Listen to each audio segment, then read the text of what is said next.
Podemos vivir desde el personaje, o podemos vivir desde nuestro ser. Podemos vibrar como nuestro ser es, o podemos vibrar como nuestro personaje es.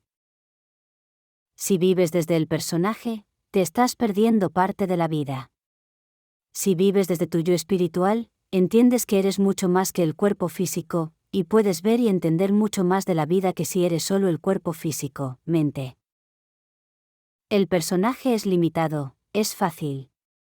El ser es constante, presente, poderoso, infinito. El personaje se limita a trabajar, a comer y a dormir. No necesita sentirse realizado, le da igual sentirse completo o no.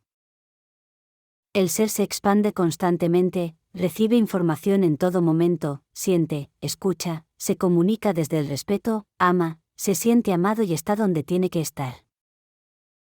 Si vibramos como el personaje, vivimos en automático, según la programación recibida, fieles al programador, obedeciendo sin saberlo.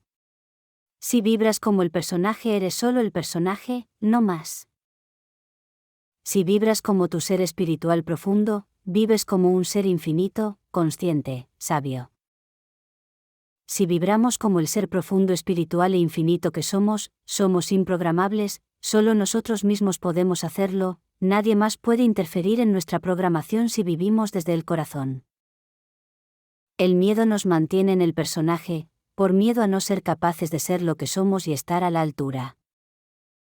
Lo fácil es seguir siendo el personaje donde todo está controlado, donde no decidimos, somos lo que nos dicen, pensamos como nos dicen, no tienes que hacer ningún esfuerzo, solo obedeces libremente.